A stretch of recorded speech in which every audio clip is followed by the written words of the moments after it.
Back when nothing truly mattered and we hadn't had a clue. We fell in to play the game. Nothing would ever be the same. There were times when there was laughter. There were times when there was joy. But they took it all away for the pleasure in our pain. Welcome to a whole new world. Shine a light on everything. Please don't be scared for what we know. Welcome to a whole new world. All the lie you tried to hide away from the scars we made. This is your chance to understand we did not design this plan that was built for you. There's nothing you can do. This is my warning, this is your sign that you can't go running high. We will fight for you. You know it to be true.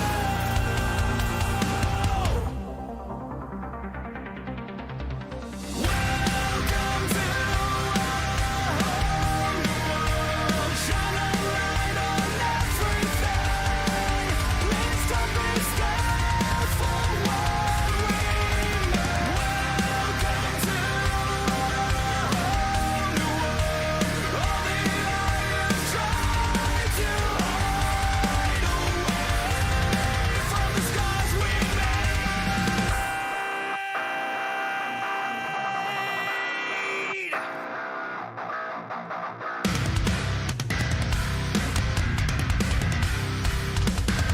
From the scars we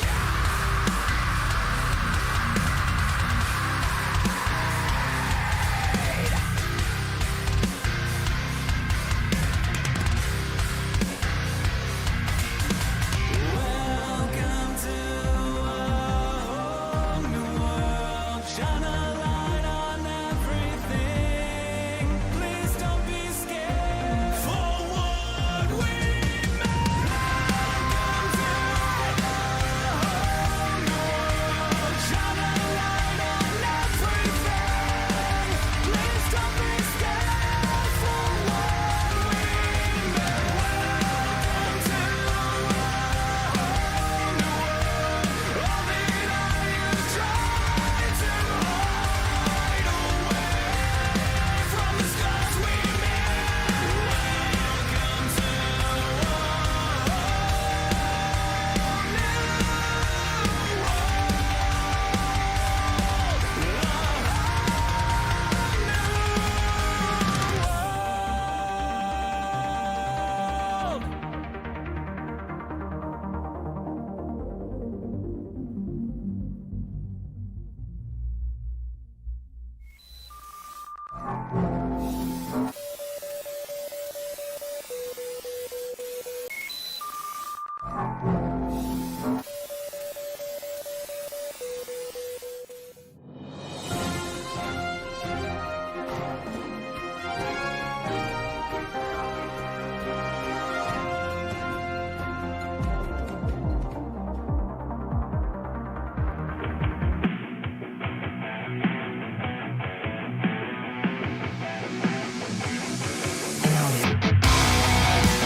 And welcome back to Nerd TV for another foggy edition of the OP Buttkicker Grand National Series presented by the Icon Apparel Company at iconapparelcompany.com.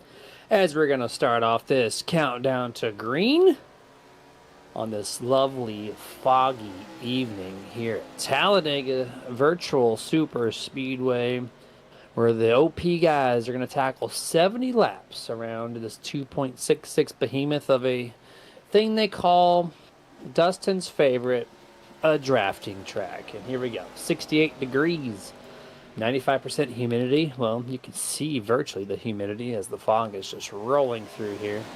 Cloudy. And some winds, 12 mile an hour. So that's a little up there in the wind gust column. And it goes up to 13 to 14, it looks like, per what the forecast shows.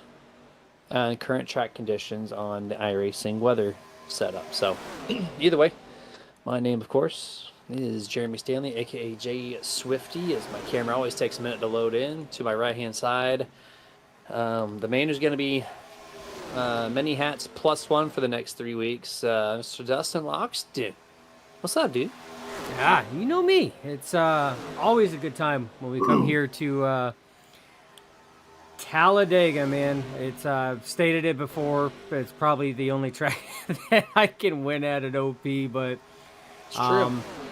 if I have to choose a restrictor plate track, a super speedway to run on between Daytona and Talladega, it's going to be Talladega all day long. Longer track, you've got more room. You can comfortably run 3 wide.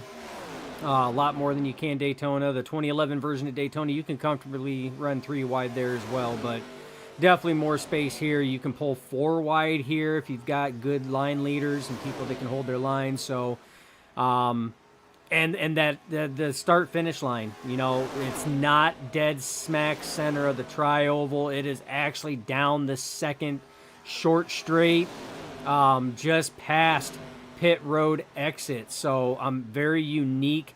Start finish line always poses for some amazing finishes. So definitely probably one of my favorite tracks to run. And this is, Jeremy, one of my favorite cars to run. I wish I was out there. I love I know it says Gen 4. It's the ARCA version, but I put Gen 4 on there just so that those that know anything about iRacing don't think that they were running the new ARCA car, because that's not the case. But this body style, I love this body style. Can't wait for the new update for the updated Gen 4s with the short track, intermediate, and the Speedway package on there, the Super Speedway package. It's going to be awesome. We met racing these cars, man, on NR2K3, so it's definitely takes me back. These cars are fun to run. They're fun in the draft. Always have great racing. Yeah. 7 days. 7 days. You'll be able to purchase a Gen 4 car. And I wish, if I could go back in time, I wish I had my very first car ever painted. That 81 Bass Pro Shops car for our league that we ran. If I could just have that as a throwback 23 years later, that'd be spectacular, right? So, you know what? You paint it. You paint it. I will race it. I don't remember halfway what it looks like. I know it's yellow and black. There's no way. I took 3 different base schemes uploaded to Mass Graphics, if people know what that is. I took 3 bases that they uploaded and I collaged them into one base because I had no idea what I was doing. But it turned out I still cool. don't. I still don't. So, you know, you got time. You still have another 20 years. We'll figure it out. Can build a website, can't build a car. We're just, we're special in different ways. So, quick recap before we head over to qualifying. There's been 4 races this year. Markman has stolen all of them except for one. Zachary Workman won the second race at Daytona, but he won the opening Talladega race. He won the second Daytona race bumpy version, and then he just won last week at iRacing SS. Can Markman go 4 for 5? That will be, I guess, the question here this evening. And I tell you what, if you tuned in last week, and Jeremy, I know because you interviewed him, but if you tuned in last week, this man said that he's on a hot streak. He goes, but it'll pass. It'll pass. And I don't know if it will. No. wins may sit here and come fewer and far between, but he's gonna be up there. Like, this guy is on a hot streak and giving Jeff Crosby Jr., your defending OP butt kicker Grand National Series champion, a hell of a run for his money, definitely. Listen, the only race he didn't win, Mark Mann, is because he got wrecked, okay? If he's in contention, he's going to win the race based off averages out of 4 races in 2025 Season B. It's just how it is, and that's what we're going to have to live with, and, you know? But qualifying is underway. We have to get our cameras off your screen, so we're going to do that in typical Nerd TV fashion. We're going to rotate to the fastest guy in practice, and by 1/1000th of a second, it was Adam Kilday, but he's not on track, so we're going to focus on second place. Rick Sanchez, car number 5. And as we rotate to his camera, there we are. Top 5 of the points, I want to get that out of the way too, because we got a lot of viewers already before the green flag. So just so we know where the point standings rest, Mark Mann is P1, 7 points ahead of Gabe Butler. Vicente Guerrero is P3 at 11 back of the leader. 4th is Adam Kilday, 17 back of the leader. And Jeff Crosby Jr. is the top 5. He's got a tie, he is a tie with Dana Shepard and himself for 5th and 6th. So that is your top 5 recap there, but here we go. We're going to go one lap, OP style. Rick Sanchez, position number 2 in practice. Let's see what he does in this qualifying session. Yeah, always a strong qualifier. But, Jeremy, I think what we need to really talk about right now is he just took the green flag. We have 42 entries tonight. Yes, folks, you heard me right. 42 entries tonight for the ARCA car, the old ARCA. We might as well just call it the Legacy ARCA car at Talladega. It's going to be a good one. Watching Rick Sanchez, who was your second fastest, as times are starting to roll in. Les Levy at a 53.82 holding the top chart, knocked Jimmy Reynolds, your race sponsor tonight. Thank you, Jimmy Reynolds, as this is the Jimmy Reynolds at Dega. While Reynolds just now got pushed, and you're going to see these times bunched down. That's why we typically wait just a little bit before we start talking about a lot of these drivers, because these times are going to be close. So close, and a lot of it's going to depend on that wind, Jeremy, that you talked about during the countdown to green, that 12 to 14 mile an hour variable wind, on whether it's going to assist you or hinder you. Yeah, it's fluctuating too. It's not stagnant. It's southeast right now, but when we were in practice, it was coming from the southwest, so it completely kind of flip-flopped that direction. And it was projected to go to the south, but now it's just straight up southeast. So the winds are randomly changing, and so that will definitely affect each lap that these guys run, even if they're like 6 seconds behind one another. Just one shift of that position, that'll just put drag on the car, make the car go faster, whatever the case is. And here we go. We're on the dashboard camera here from this driver. Can't tell who it is Kilday. at the moment. Kilday, Adam Kilday, thank you for that. So as he crossed the line, Kilday goes P4 right now at 53.833. Gabe Butler still holds that top spot here with less than a minute left. Yeah, less than a minute left right now. And Gabe Butler, like you said, top spot. Everett Lane comes in 1/100th off of the pole time. We're riding on board with Anthony English, who did make his return last Saturday and won the race at Atlanta. He's going to cross the line P6 right now to 53.84. Still got some drivers out there. Dalton Wilson out on the track. Vicente Guerrero out on the track as well. Vicente, usually one that is a very strong qualifier, going to put himself P6, knock Anthony English down. So that's just going to leave Dalton Wilson out on that track with about 15 seconds left to go in qualifying.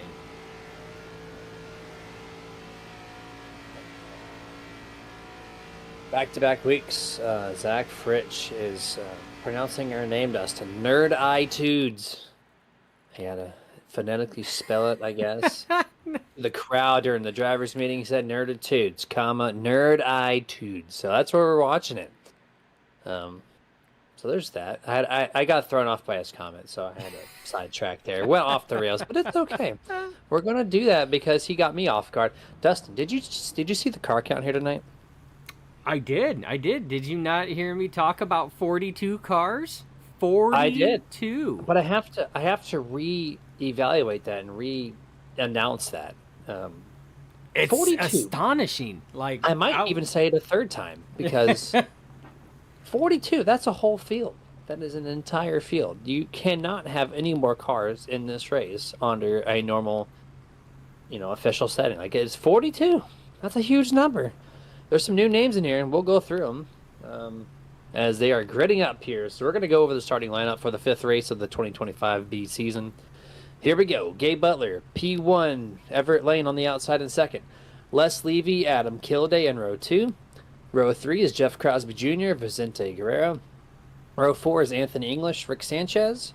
Row 5, Zach Fritsch and race sponsor Jimmy Reynolds. Row 6, Sean McCara and Eric Lowry. Row 7, Nerd TV driver Kenny Bishop and Bubba Winningham. Row 8, John Guerrero and Stephen Lane. Row 9, Andrew Schroeder, Alex Giffen. Row 10, Alex Green and Dana Shepard. Row 11, Scott Wise, Jeff Crosby Sr. Row 12 will be Ryan Whitaker and Andy Berganti. Row 13, Dave Hunt, Gary Bergeron. Row 14, going to be Harold Rothery and Randy Cornwell, which I think is one of the new ones. And I skipped one. It's Nathan Warren and Harold Rothery. Then row 15 was Randy Cornwell, Dwayne Corbett. That's what I meant to say. Row 16 will be Timothy Abril and Derek Donna. And 17 will be Mike Edgerton, Kyle Ethier, that's also a new name to me. And then the rest of the guys did not qualify, which is going to be Peyton Lindsay, Ernie Williams Jr., also a new name, Sean Stevens, Mark Mann, Christopher Jordan, Thomas Lockwood, Dalton Wilson, which I think is new again, correct me if I'm wrong, Len McNeese, and Douglas Johnson. For the third time, Dustin, 42 entries here tonight. 42 entries tonight. It's outstanding. And yes, all the drivers that you said that you thought were new entries are new entries. So if we do end up butchering the name, which does happen, just let us know. To put it in the OP Discord, put it phonetically like Fritch does with Nerditudes, Nerd-itudes. Help us out to make sure that we get shout-outs in the right way. Speaking of shout-outs, we got Ginger Perrin on the YouTube side says, "Where's Derek Donna in points? He is due for a podium finish. No pressure. No pressure at all from Ginger Perrin." Rick Rat says hi, and Mim's Finest Gaming says, "Let's go." Of course, we all know who Mim's Finest Gaming is, Jeremy. Yeah, Kenny B. In the car and on the YouTube chat. To answer the question of Derek Donna, where is he at in points? Well, he's positioned 7. Currently slated 34 points behind Mark Mann, your points leader. So Derek Donna in a nice little top 10 comfortable position. Yeah, he's definitely in the points for playoffs, right? So yeah, comfortable for that playoff 16 for sure, Ginger. And just so you know, position 16 is 66 points back. So he's literally halfway between that gap. So I think he's got a race or two underneath the belt before he has to start worrying about things. Let's see if we can continue. That streak there from Mr. Derek Donna. Pace car down. The 88, Gabe Butler, is going to have throttle control for the start of the race. He's going to have Everett Lane to the outside. Justin, we've not seen a 42-car race at OP. You have no idea how this will be with several new names. They're already checking up on the infield line. This is going to be a great start. Already can tell. And here we go. 70 laps for the Jimmy Reynolds at Dega is underway. Yeah, underway. Clean start so far from your leaders right now. You see Zach Fritsch already switching lines, but both Gabe Butler leading the inside, Everett Lane leading the outside.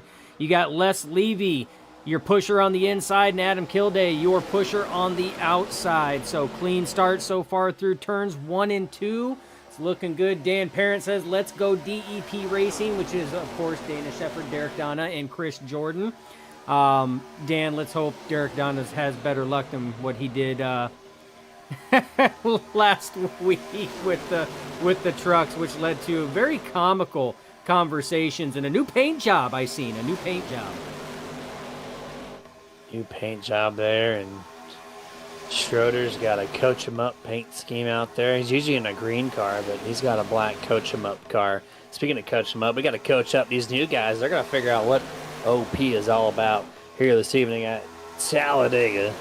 As we're 1 lap completed there, the 24 Everett Lane did lead the first lap, just barely 88 back to the point momentarily with Les Levy all over the back bump of the 88 off of turn 2. Yeah, all over the 88. We've got 3 wide potentially back here as these drivers are trying to figure out where they're wanting to go. Some new drivers, some old drivers. Oh, almost a little door contact there. That was going to be between the 3 of Alex Green and the 50 of Stephen Lane. We got a car in the wall further back. Got all kinds of out of sorts. That looked like that was the, was that the 15? No, it wasn't the 15. I think it was 51 on the door. Man, we got some new numbers and new paint jobs, Jeremy. We got our work cut out for us. We got to sit here and memorize them. I'm not used to scrolling through a massive list of drivers. I mean, we get to the 30, 35s, that's no problem, but 42 is that's just a number, right? So a lot of different numbers to look through. New guys, new schemes, making it difficult here at Nerd TV, but we got your back. We're going to get it taken care of one way or another. If it takes 2 laps or 10 laps, or if it takes someone on the YouTube side to correct us, we are here. Speaking of new paint schemes, look at this. I just noticed Kyle Ether, one of the new guys here. I got to highlight this because it is my favorite driver's scheme and one of his best schemes he's ran in a while. Carl Edwards, cousin Carl. Yeah. Look at that beauty. That's my favorite Ford Fusion out of all the Fusions they ran. That's it right there. Back up front, Vicente Guerrero in one of my favorite paint schemes, Jeremy. Of course, throwing it back to Dale Jr.'s 2001 MLB All-Star that he won the July race at Daytona in 6 months after the passing of Dale Earnhardt Sr., of course, his dad at the Daytona 500. Always will be one of my favorite paint schemes.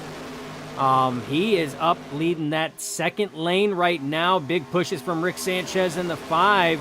But up front is Adam Kilday as he was able to get clear of Everett Lane on that second lane and drop down in front. So right now, those are your frontline leaders, and you see everybody scattering back behind, switching lanes, trying to figure out what lane is moving and what's not. And Jeremy, that's actually one of the key things in this is knowing what lane has the momentum, what lane is losing the momentum. Ooh, Sanchez trying to wreck Vicente Guerrero there, as I was just about to say. Oh, and they are wrecking in the front stretch. Les Levy goes up. The 50 up in the air. The 999 Gary Bergeron. There's the 16. Oh, there's Eric Lowry and the 60 of Kyle Ether. There's the 99. We got a new number in there in that wreck. They just big one here on lap number 5. Dustin, we got some Nerd TV replay coverage to go over because this one took out quite a bit. Yeah, this one took out quite a bit. And it all started, I think, from that checkup from Vicente Guerrero getting really loose from contact from Sanchez. And that looked like that was Les Levy that was up there. We're going to go back and go on board with the 62 because he was the first number that I seen go sideways there. And we're going to kind of, it was contact, a little 3 wide there. Contact sent Sanchez down into Les Levy. Contact with Kenny Bishop there. He gets into the wall. And then, Jimmy Reynolds just full sends FedEx style, flat shipped. Les Levy airborne. 50, the 50 there. Stephen Lane gets involved. You see the 99 of Griffin's involved on that one there. A lot of cars trying to scramble, Jeremy, and a lot of damage right now. His car's going every which way. Yeah, I'll start at the number 5. Rick Sanchez is the one who came down across the nose of the 12. Not cleared. Is the number 5. Hooks the 62. Sets everybody off here. I'm trying to get the final number of cars involved in this one, Dustin. There's so many to count. At least 10. Couple of new guys. Some guys that have been here for eternity, 14. it feels like. 14. You 15. have a number 15. and you're producing? Oh, you're counting the X's that were involved. I'm counting X's that software register as crashes, not as X's. They register as crashes in SDK. So actually, there was 16, counting Ernie Williams Jr. in that one as well. So does it count it by 2 X's or 4 X's or just any X's? Like what? So it's an off track in SDK. An off track is registered as off track. It's not registered as a crash. So if it comes across. If it comes across the producer feed as a crash, that means that they have taken contact of some kind. All right, there we go. So he's got the official number right there. Multiple cars up off the ground, not rolling, but at least lifted up off the ground. That was the 10, the 62. What was the third one? The 7? 50. No, the 50 was. Stephen Lane. Yep, he got lifted. So 3 cars up in the air. Massive crash.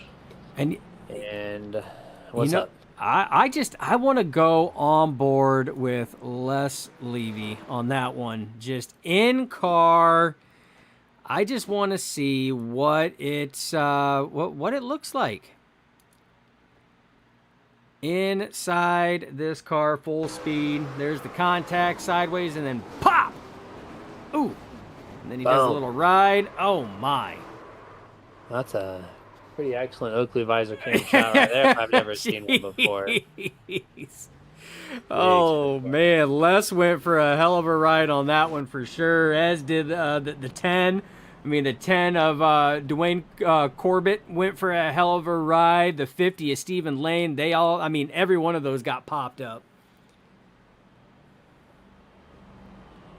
As we're coming off turn number 4 here, we're going to have 1 lap to go at the line this time.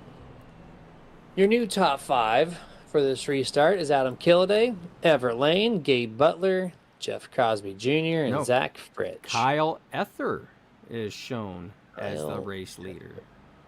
Ethier? I'm going to say Ethier. Is he up there already? Okay, I guess he didn't. He stayed out. Okay, so welcome to OP, Kyle. You pit whenever you see a caution, and you know that because, well, Dustin, you have a stat thing. I think it shows all the race information here on a nice, beautiful graphic.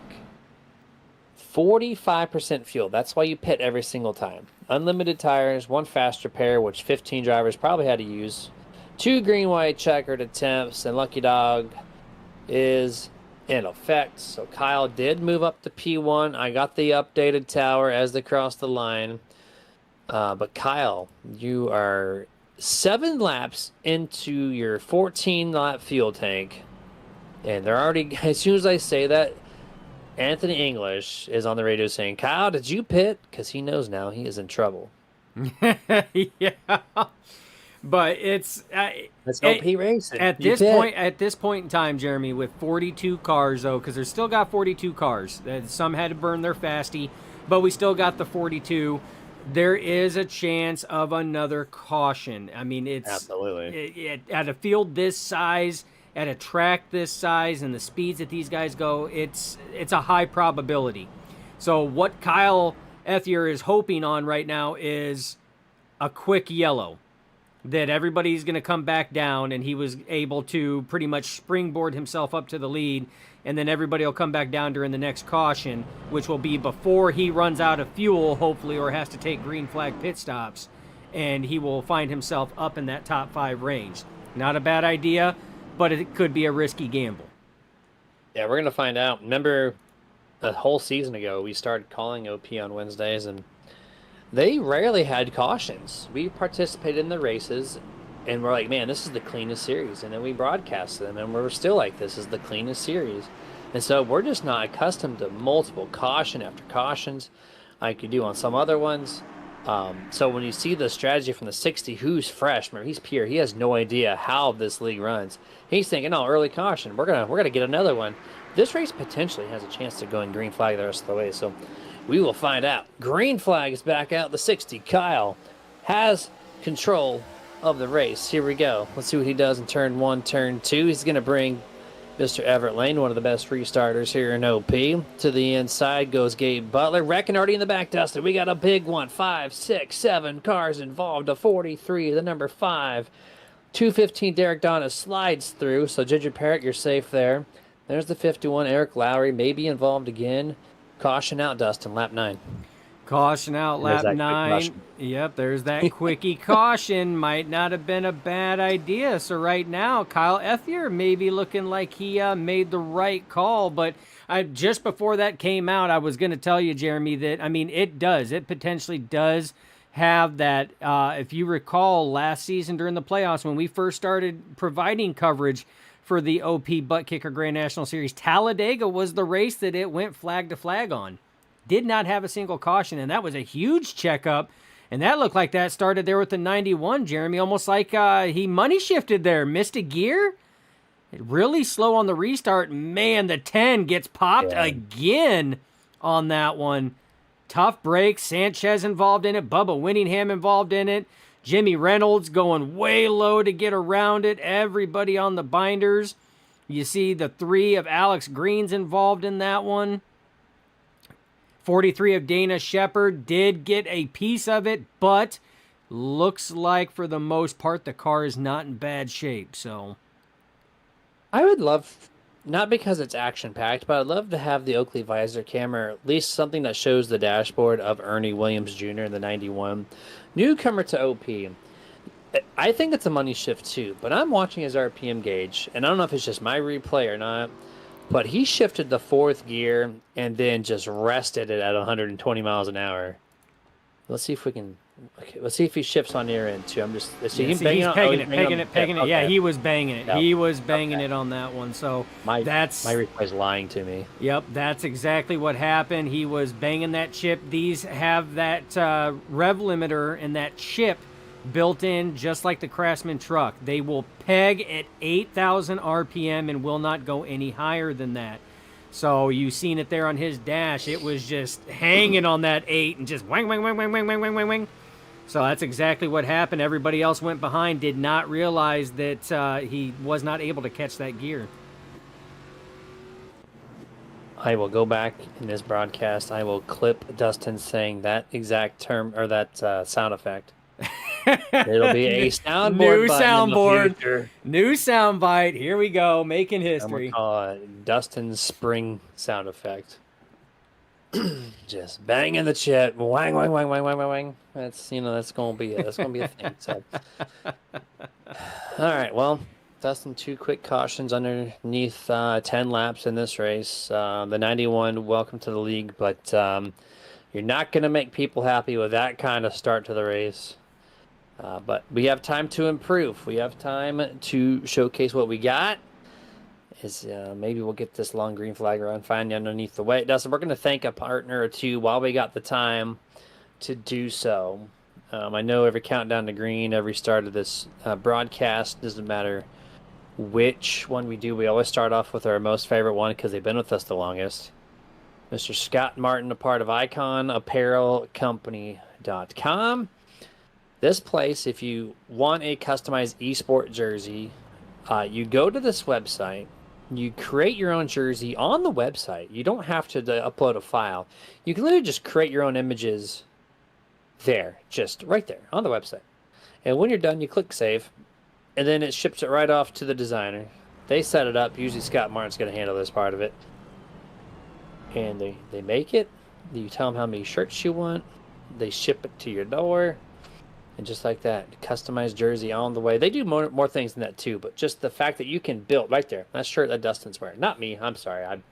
I just showed up in my orange shirt because I have an orange frame. It's a brand new frame I just got today, and so I wanted to kind of match it up. So that was my bad. But yeah, that jersey that Dustin's wearing right there, and you can just go online, make it yourself, save it.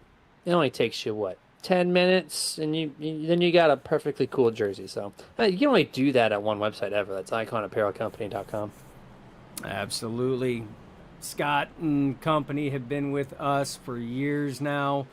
Always a big supporter of them. We're big supporters of everybody that partners with us and helps us out. That's why we love giving shout outs to the partners, just like we love giving shout outs to all the viewers out there, because if not for you guys tuning in, it would be quite boring for us up here at times. We love the interaction with you guys. We love you guys being a part of the broadcast, and seeing as you are a part of the broadcast, it's always locked into the broadcast. You guys are part of OP history, and that's why we like doing that. And we got some new things on the horizon that will actually showcase that stuff on the screen. That is coming up. I'm not gonna say too much.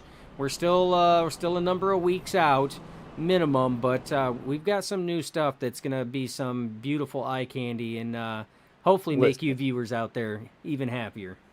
If it wasn't for the black and green logo, they wouldn't know who we are when we set this thing off.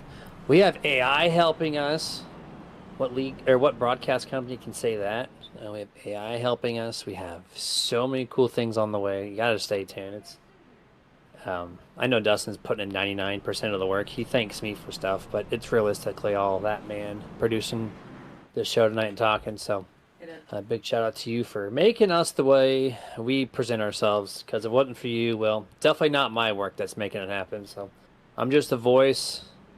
I'm a person of maybe someone that can persuade at an opinion, but you're the one who's doing it. So I can't wait for you to display your work. Gonna be amazing, and hopefully everybody out there will like it. And again, we got some cool stuff that's gonna help showcase the drivers as well. It's gonna be nice. Again, if the drivers want to, we may sit here and actually bring in some more stuff for the drivers. They're showcasing them and making it look even prettier, even more pristine. But talking about prettier, here we go.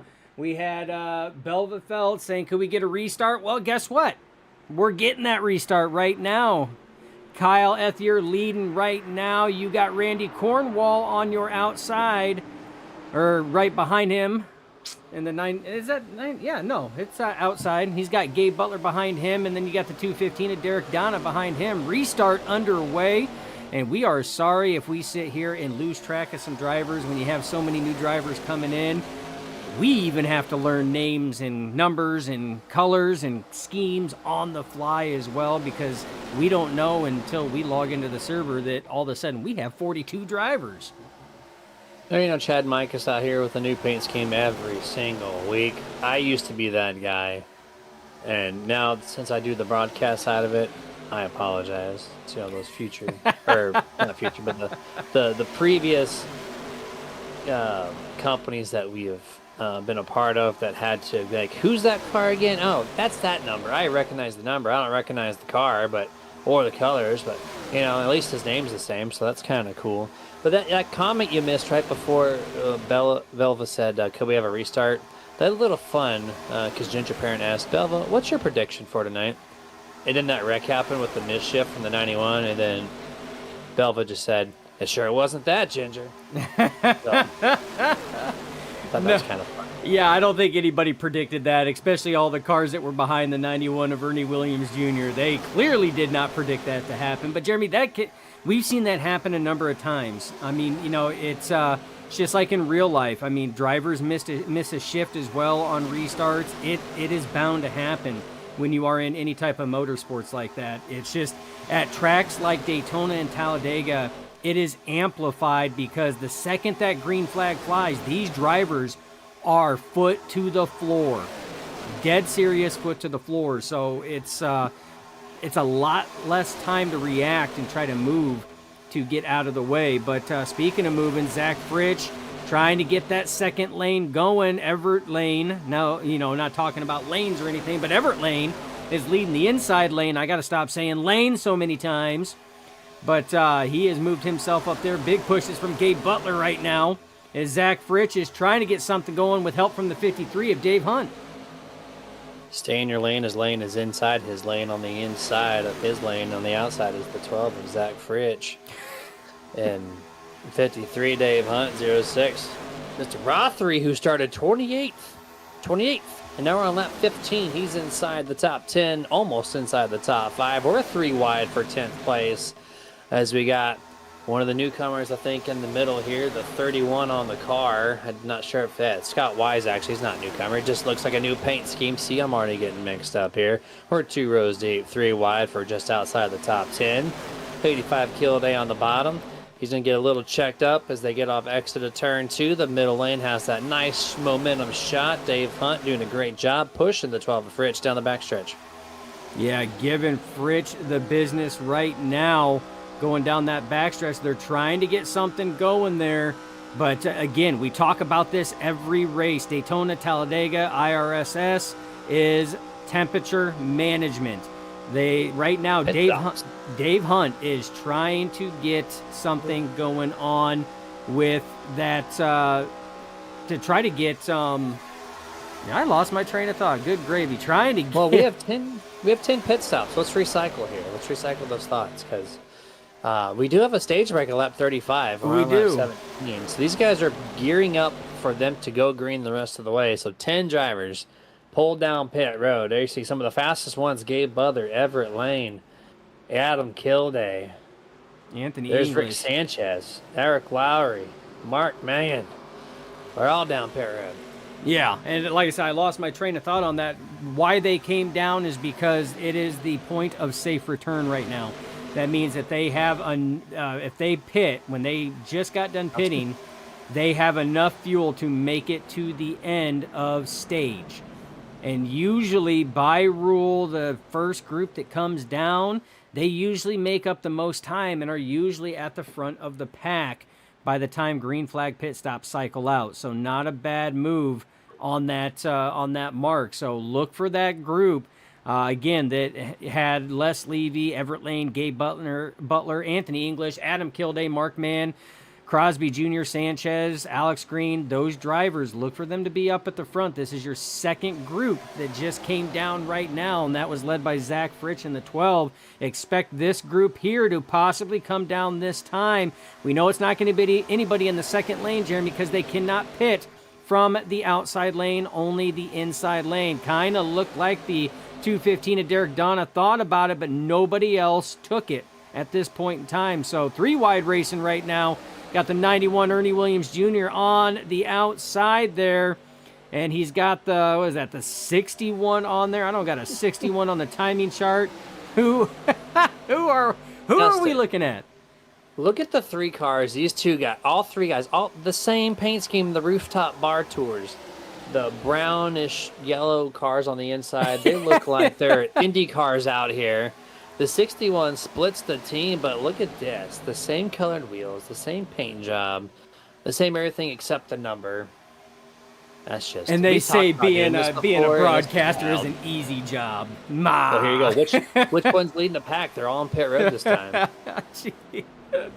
Oh, man. So the 960 of Kyle Ethier leads down this pack, contains Randy Cornwell, Vicente Guerrero, Ryan Whitaker, Tim Abril, Derek Donna, and Dalton Wilson all coming down this time. Your pack still being led by the 99 Alex Giffen. Giffen getting pushes from Harold Rothery right now, and you got Dave Hunt behind him. And then whoever is in that 61 who is that? Is that... Because I think the white car is Sean Stevens. Sean Stevens is not showing up. Thanks, Trading Paints. The only one I'm not seeing is the 13 of Berganti. Is that Berganti in the 61? It is Berganti. Dang it, Andy. You're throwing us off. You're the 13 car. You got 61 on the car, 13 on the timing tower. God. This one is always in that Lamborghini-sponsored Chevrolet.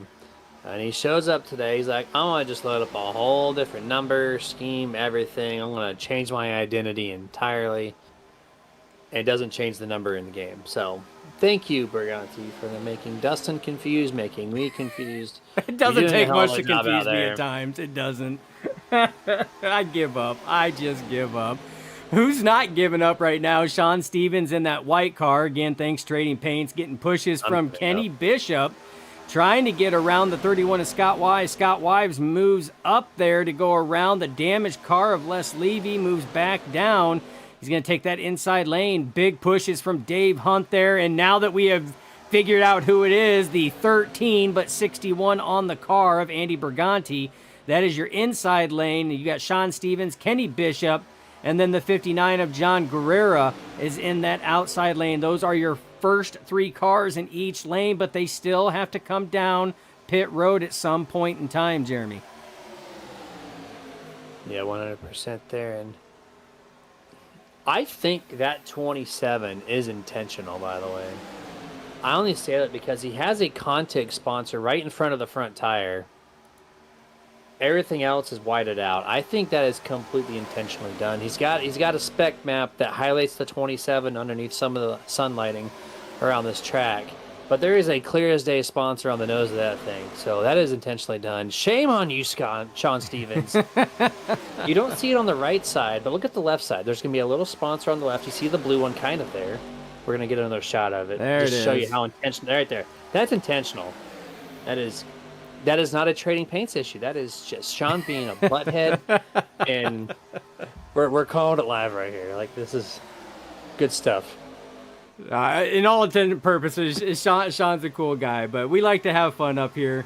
But Jeremy, we're working lap 23 right now. This group still has got to come down to pit. At this point in time, they do not have enough to make it to lap 35 to make it to the end of stage. And even if a caution comes out, they're still going to have to come down and pit, which means everybody else behind them is still going to be out there and still going to pass them. They're going to have to give up that track position.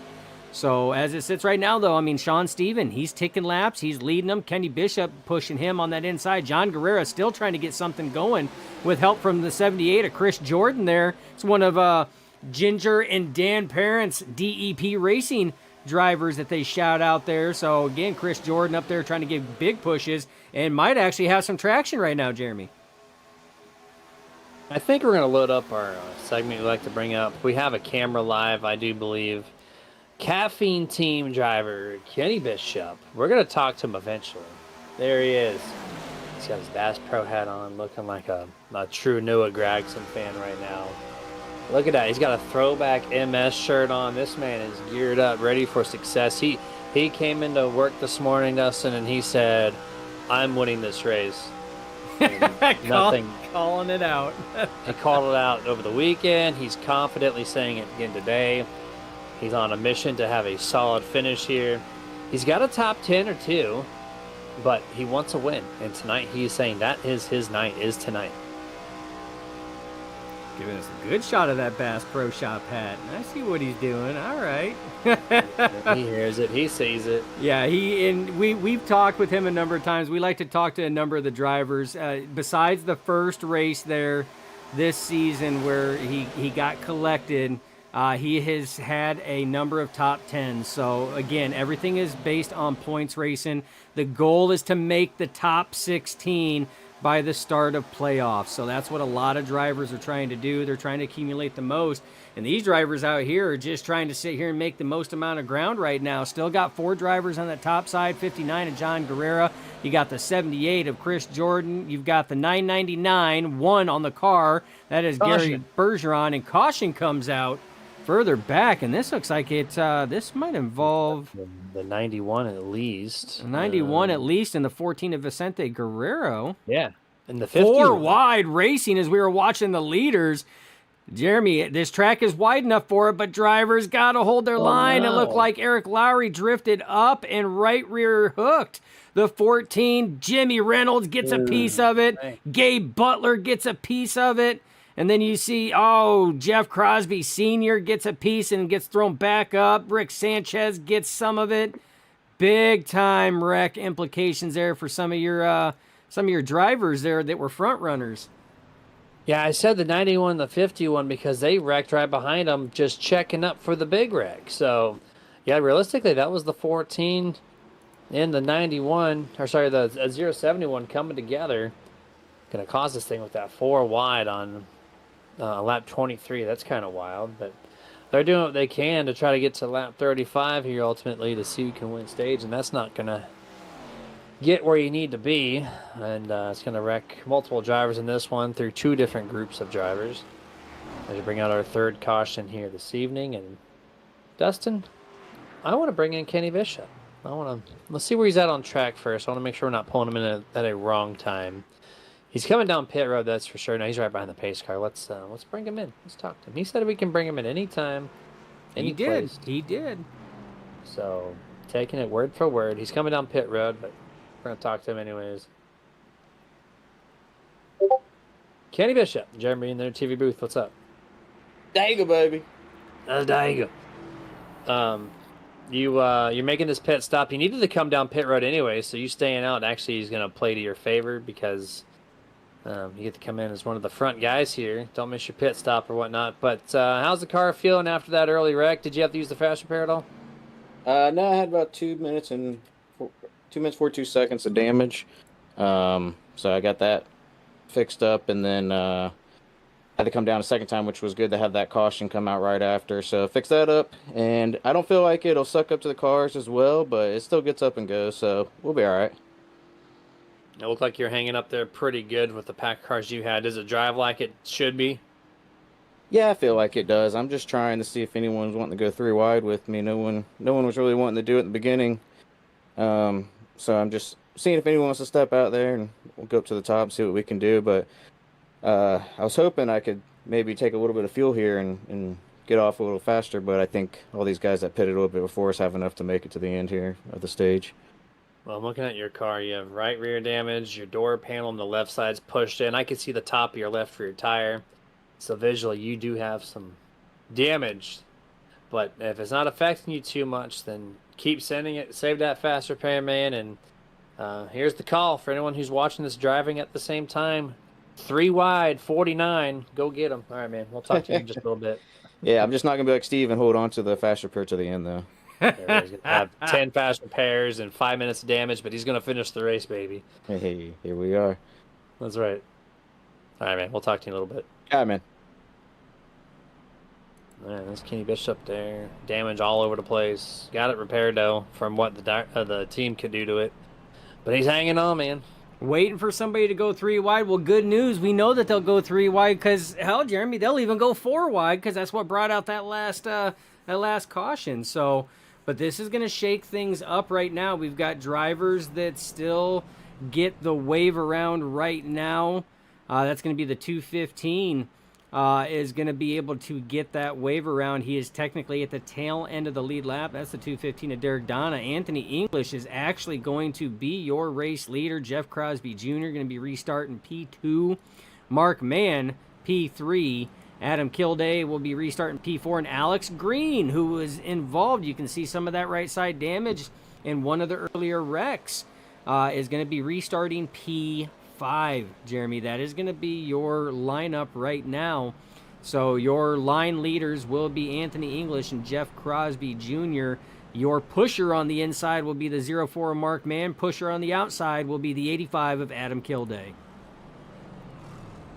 So just to recap on some rules.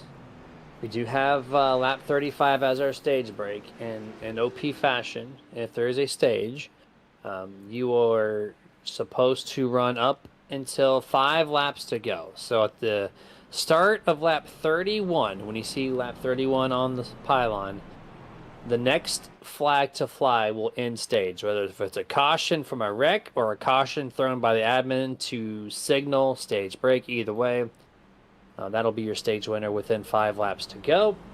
And so these guys are going to get the restart, Dustin, with 6 to go. So 1 lap into the restart, it's anyone for themselves to see what they can to get themselves to the front. And this sometimes can cause some of the best racing because people want stage points.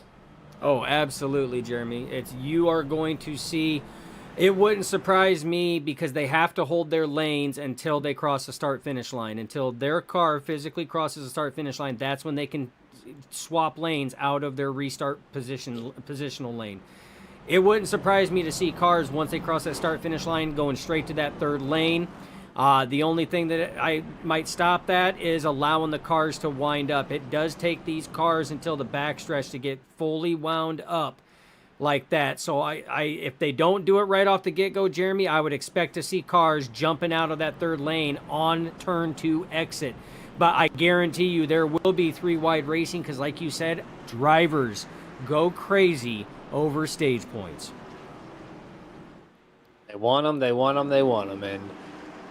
And 2 times out of the 4 races, Gabe Butler has won stage. And right now he's not really there in contention this time. He's sitting there way back there in about 23rd. But he does have time if they go green flag all 6 laps. Don't be surprised. But look at the restart, Anthony English. He just joined back with OP a couple weeks ago after some medical problems. And here he is leading this race. He's got the most winning driver in OP history in 2025. Mark Mann right behind him. The 3 of Crosby Jr. and a throwback Kilday. Crosby Sr. Got some great names behind, and we're going to have some fun on this restart. Yeah, they both English and Mann got out to an excellent start, and that jumbled up the top lane. Now Kilday getting big pushes from Crosby Jr. in that throwback Skull Bandit car. He's getting big pushes. You got Sean McCara behind him, and Kilday will clear Anthony English and drop down to the bottom. Oh, we got blocking going on there. Big block as we, again, lap 30, coming to the conclusion of lap 30 as they cross the line this time. Kilday, Crosby Jr. leading the inside. McCara, Everett Lane, big pushes, big moves coming on the outside. Yeah, English and Mark Mann just got too much of a restart there and fell right back to the clutches of everybody else, catching them upwards of speed because of the draft, and now have to fight their way back to get to where they just were 1 lap ago. Remember, we are now 5 to go, so next flag will end this thing for stage. 71 trying everything he can. The Sean McCara doesn't have a win in 2025. Looking to get something here at the halfway mark because he's got great help from Everett Lane. Yeah, Everett Lane doing everything he can to push McCara. They are neck and neck, that being McCara and Kilday going through the tri-oval right now. And then, Kilday blinked a little bit, but McCara will lead that lap. So again, we have completed lap 31, working lap 32. Looks like Zach Fritsch trying to get something going on that third lane, Jeremy, as time is ticking down. Now is the time to move. He's got help from the 16 and Nate Warren further back as that third lane's trying to go. Scott Wise thought about it, but too much of a delta difference speed between the 12 and the 31. Adam Kilday still leading that inside lane. Crosby Jr. working the back bumper of that 85. We are 3 wide for about 12th place or so. It gets pinched down a little bit there, but able to maintain contact free after that 3 wide. They still kind of hold 3 wide through the trial oval, though, as the unknown number there on the top is lonesome until Fritz right there gives him a nice shot in the rear end here. 2 laps to go. No, 3 laps to go before stage end. Yeah, 3 laps to go. We are 3 wide right now. That's going to be Gary Bergeron at the bottom, Vicente Guerrero in the middle, and then it's man, what those cars, man, they are tripping me out. That works out now. And you talked about Gabe Butler restarting in 20-something or other, and he's worked his way up to 13th right now, but that third lane starting to build some momentum with Randy Cornwell up there. And now you have Everett Lane jump up there. Everett Lane going to try to leapfrog Shane McCara. Can he do it? You got Everett Lane on the high side, McCara in the middle, Kilday in the bottom, 3 wide. Everett Lane clears the center, drops down in front of McCara to lead that center lane.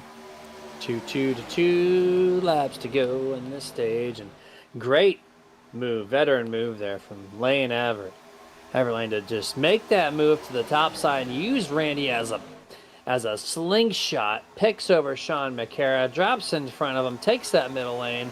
But that's not stopping Randy and Zach. They are now your race leaders, and just a couple laps ago they were slotted just around 10th, 11th place. So what a momentum boost for these guys. 3 wide, 4, 5 rows deep here looking for a stage. I told you this thing was going to get wild. And this whole field, Dustin, is 3 wide with 1 lap to go.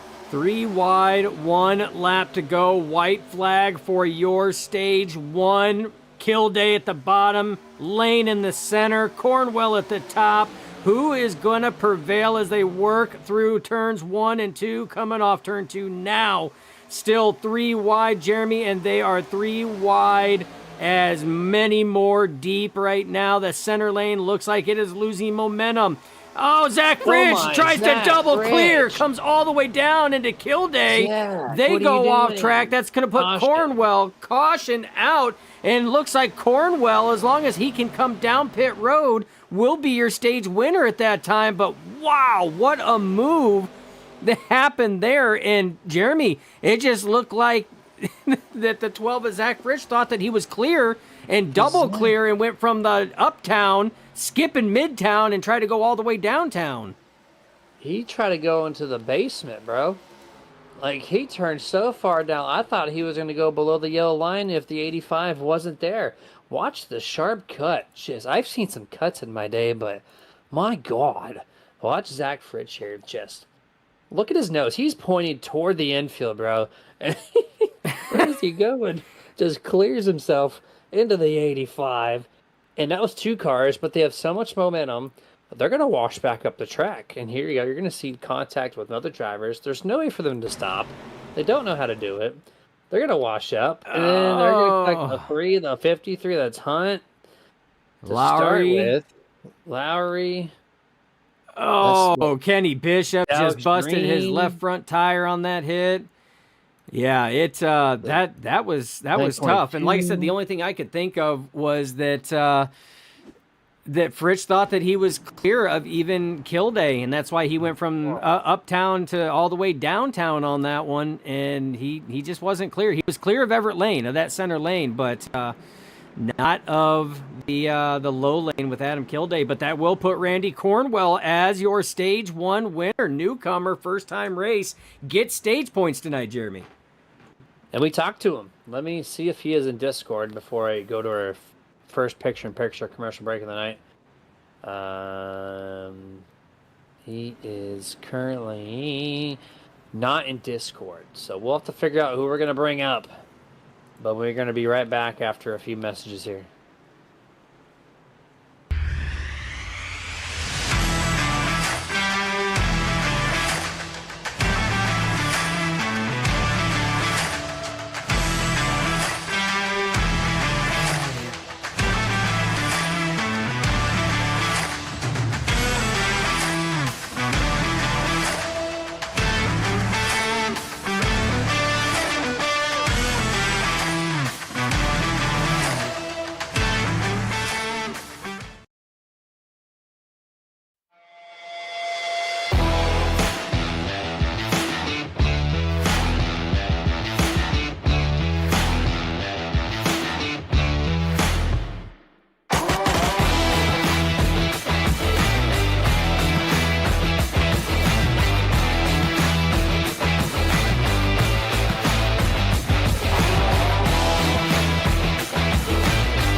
And back full screen here. We're going to have a lap before we're going to go back to green flag. And typically, we bring in the stage winner at this point. But typical WWE wrestling fashion, if a guy gets injured and can't make a show, they usually make a special announcement of who is going to show up. And that's when the music hits. And today's pick is going to be the man who brought out the caution. It's the first time we've interviewed the wrecker in a while. The number 12 was Zach Fritsch. We're going to move him in right now, as he's going to have to Talk about it. And Mr. 12, Zach Fritz, this is Jeremy in the Nerd TV booth. You got a copy. Hey, boys! Did you like that wreck? Did you like that wreck? Yeah, so Randy, our stage winner's not here, so we're like, who do we talk to? Of course, the guy that was a close runner-up. Yeah. Runner-up to last place. Right? Talk about it, man. Talk about it. You went from the wall to the infield and found the 85 in the middle of it, so talk about it. I freaking was pushing, what was that, Randy? Oh, he must be a new guy. Anyways, I was pushing him.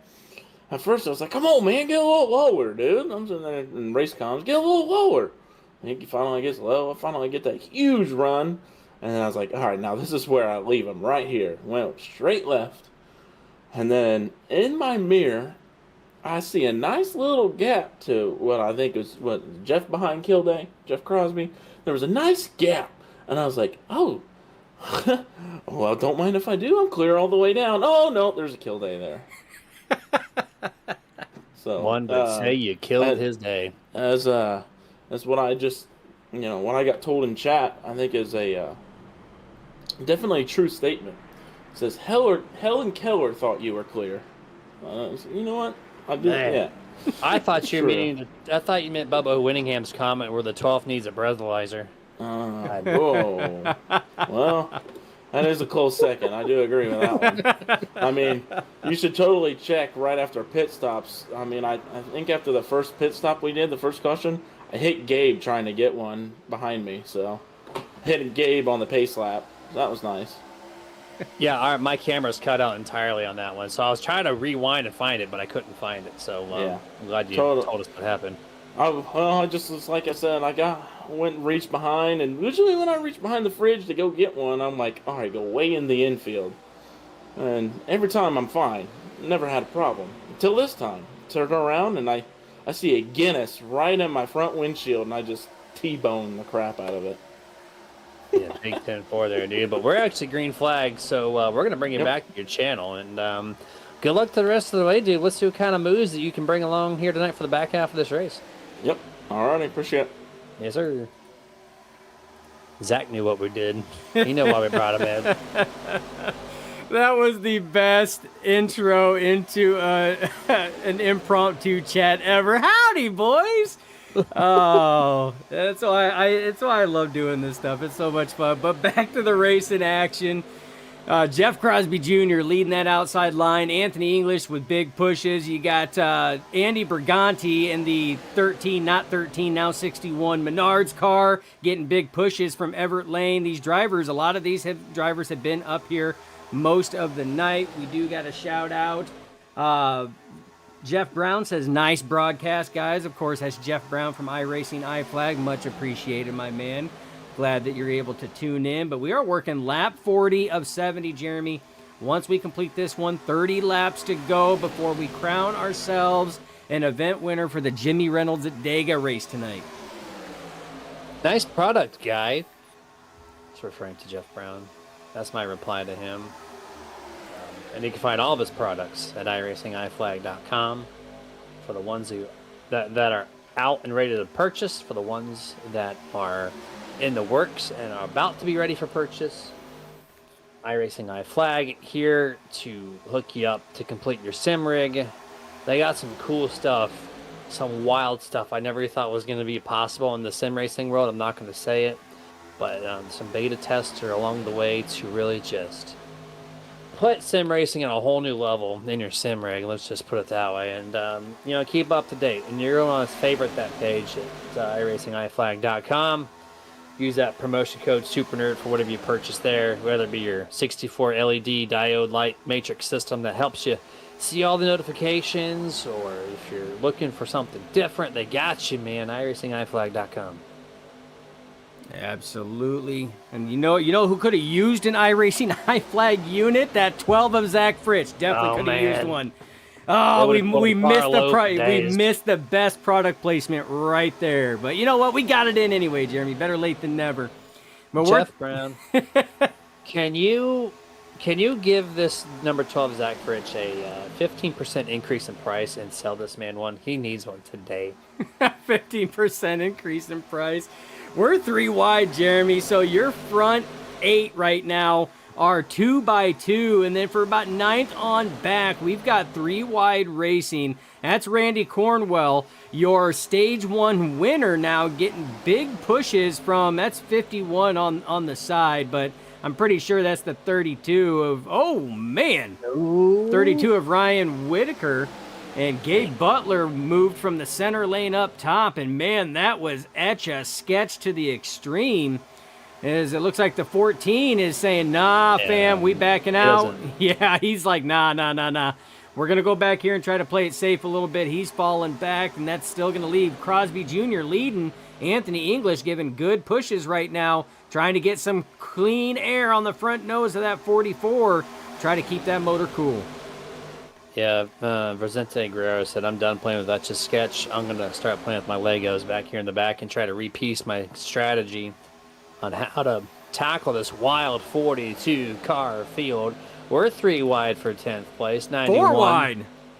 4 wide momentarily. We got a Blinky McGee over here. That's one of the tan team cars. Oh, no, here we go. Gabe Butler squeezing it in front of Randy Cornwell. That's the no-number driver. Ooh, he cuts almost across Kenny Bishop's nose, which that's our Caffeine Team nerdy sports driver. And, by the way, he used his fast repair, so I can tell that for sure. His car looks much better than what it did prior to the stage break. But he got 3 wide, 2 rows deep. Ooh, just all over the door of Gabe Butler, just on the outside of the 49. Yeah, 4 wide here. A little bit of contact between the 88 of Butler and the 53 of Hunt. But they were able to get through it. Still 3 wide right now. It looks like Ryan Whitaker in that 51 on the car, 32 on the tower, trying to get up there to give a little bit of help. But right now, your strong lanes are your inside lane, led by the 61 on the car, Andy Briganti, and the 33 in that Skull Bandit. Beautiful car. I love throwbacks, Jeremy. You know I love throwbacks. You love throwbacks. But that's Jeff Crosby Jr. And then, of course, that 44 mellow yellow throwback to Kyle Petty, or if you want to say here and say throwback to Cole Trickle and Days of Thunder. Either one doesn't matter. That's Anthony English. So, again, that 3rd lane starting to build up. The latest Nerd Raps car, Nerdios, where I got Dale Jr.'s Oreo car on our current Xfinities. 2002 version with the milk splash, the best one. The best one. Next up, I just thought of it. We don't have the golden Oreo edition, so might have to talk about that one. We'll see. But either way, look at the 3 wide, Dustin. Right where stage break ended, we're back to it, brother. We are 3 wide. We're 4 wide. We're 6 rows deep in this 3 wide here. This is what the ARCA / Gen 4 car brings. This is the final week of its existence before basically it's going to get shelved. OP's going to run it the remainder of this season, but we have the new Gen 4 car coming out. 4 wide race lead, by the way. Oh, man. These guys are pushing that 4 wide. Man. It worked the first time, and Jeremy, they're holding solid right now this second time around. Still 4 wide, finally back to 3 wide. So they're 2 for 3. The first 4 wide attempt didn't work so well for Vicente Guerrero. That's probably why he fell back to the back there to get out of that situation. He said, I seen how this worked out the first time. But right now, still good. Kenny Bishop goes from the center lane to the top lane. He's going to have Gabe Butler behind him now. Briganti still leading side by side with the 33 of Crosby Jr. Your pusher's still the same. Everett Lane on the inside, Anthony English on the outside. Anthony goes up to the top in front. 4 wide again. Kenny Bishop going to go up to that top side. Anthony English going to be left out. Just too slow of a merge coming out of that second lane, Jeremy. We're about 6 or 7 laps away from pit stops. Rack, 53. Dave Hunt collects the 88 of Gabe Butler. Crosses over the 929, I think. The 48 goes through the grass. I don't know if he was collected. The mellow yellow 44, Anthony English, he's in this thing kind of hard. The 91 of Ernie as well. Who else do we got? The 27, Sean Stevens. I think that's me. Oh, the 10 car comes in late. One of the other little bit of basic contact undercars. there as Anthony English tried to merge down. There was a little bit of bumper scrub, and it was enough to get the 53 out of sorts. He goes up into Gabe Butler. Ernie Williams gets a hit. Randy Cornwell gets hit. Anthony English is involved. There's that white car. That's the 27 of Sean Stevens is involved. Oh, man, big-time hits here for some of these drivers that have already used it. There's Andrew Schroeder. He's mowing the grass on the inside, the 10-car, Jeremy, that you talked about. He gets a little piece of it. Dana Shepard looks like he's going to clear it. Yes, because John Guerrero moves up. 43 of Shepard is going to be good, and that looks like that's about all that's involved in that snafu, Jeremy, as they were trying to go from 4 wide back down to 3. Yeah, and Anthony English had the right idea. He just made that cut a little too early. Just barely clips the 53's rear end and causes the 4th caution per wreck of the race. And these guys are going to get settled down. Pit stops are going to happen. Dustin, they still have to pit one more time. Their fuel window is about 17-ish, maybe 19 at most if you stretch it. And there's over 20 laps left, so one more guaranteed pit stop after this one. We're going to go picture-in-picture for the second final time tonight. We'll be right back.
Hey, can you do me a favor?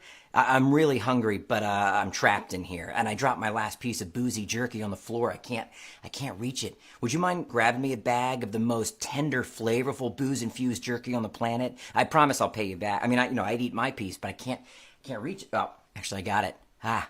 Oh, it's so good. It's so tender, so flavorful. You should really pick yourself up a bag. But if you do, you can't eat it in here. Now, this is my spot. I own this spot. Boozy Jerky, the original booze-infused beef jerky with a pair. Now available.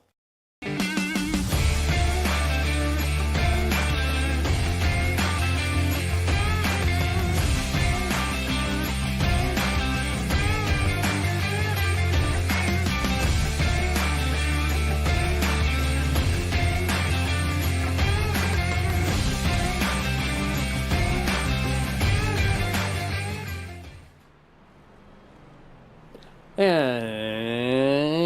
back to full screen here as we have less than one lap left as these guys are going to get set up, ready to rock and roll here. We're going to have 19 laps remaining. Your top 5. Let's see, where they come off a turn 2? Yeah, we have time, Dustin.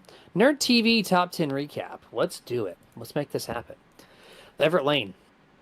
Been up front all night long. So right where he's been. Let's see if he can continue that trend for 19 more laps. Kenny Bishop from 13th to 2nd. Used the fast repair, used some strategy, some good luck after that last track, and here he is in P2. So let's see if his morning call of the day is I'm going to win. We'll see if that comes out to be true. Mark Mann, he's in contention, so typically this man's going to win. So he's from 37th, by the way. 37th to 3rd, just doesn't surprise me anymore. Andy Briganti, P4. He's up 20 positions from 24th to 4th. And that 61, he should be 13. He's here to confuse everybody. He's in the top 5. Len McNeese from 41st to 5th. The biggest mover of the night goes to the 84 at this current moment. Sean McCara, he's up 5 positions from 11th to 5th. Adam Kilday, who got cleaned out right before caution stage break. He's repaired up and in P7. Harold Rothery from 28th to 8th, up 20 spots. Randy Cornwell, welcome to the league. He's in 9th after moving up 20 spots as well. And then Adam Green from 19th to 10th, up 9. So a lot of strong movers here in the top 10 here. That's our Nerd TV Top 10 recap. Perfect timing, very efficient because pace car is down, 24 throttle at the ready, green flag. This race is underway. This race is underway. Everett Lane restarts. P1 on that inside. Kenny Bishop, P2 on the outside. You have Mark Mann and Andy Briganti, your pushers. But Jeremy, what a restart on that inside lane. It's going to take that high line the entirety of turns 1 and 2 to get momentum built up going down the backstretch. As long as they have the help, that's where things will start getting better for them. But right now, Everett Lane in that 24 leading the way. Mark Mann moves up, trying to make a bid for that top spot for the first time tonight. Here we go. Still 2x2x2. Don't see any 3 wide at the moment. Remember, they do have one more pit stop they have to take. I know they're trying to save some fuel on that last lap. But if they get 1 to 2 more cautions, then maybe they can make it. But they're not even set up for the green-white checkered attempt. So I would imagine if these guys see a caution, every single driver will be down pit road, and then that will set them up for success the rest of the way. Here's the 3 wide, led by Briganti. He's going to bring Len McNeese and Ernie Williams Jr. on the outside, 3 on the top, everybody else on the bottom 2 lanes here. We are 3 wide for the race lead again. 3 wide for the race lead. That's going to be Lane, Mann, and Briganti right now. Mark Mann has them all eked out just by half a car length, but that inside lane surging. Big pushes from the 84 of Len McNeese. That's going to put Everett Lane there. He moves up to the center lane right now to give some clean, much-needed air to the 84 there. That's going to allow that inside lane, Jeremy, to surge forward. And that's exactly what's happening. Len McNeese getting big pushes from the 85 at Kilday. Yeah, they're doing a great job right now. Everett Lane goes to the bottom there to run and allow Mark Mann to cool off his stuff just for a little bit. Now Kenny Bishop has the control of the second lane to help Mark Mann get in front of the 24. Here comes the great push. And I think the 4 will have the chance, and there he goes. He takes it. He takes a much softer approach than the number 12 of Zach Fritsch ever will. As they get into turn 3 wide. There goes Briganti. He's still getting the great help from the 62 and 91. Kenny Bishop, can he lead this lap? Yeah, he's getting help right now from the 06 of Harold Rothery and Alex Green behind him. But Jeremy, there's everybody lined up on that inside. Only 3 cars in the center, 3 cars on the outside right now. Everybody's lined up on that inside. But again, we know the length of that their tanks can hold right now, 16 to 17 laps right around there. That means they are within that safe zone. So do not be surprised if you see drivers start to peel off, possibly this time by, for their final pit stop to try to get them all the fuel to make it to the end.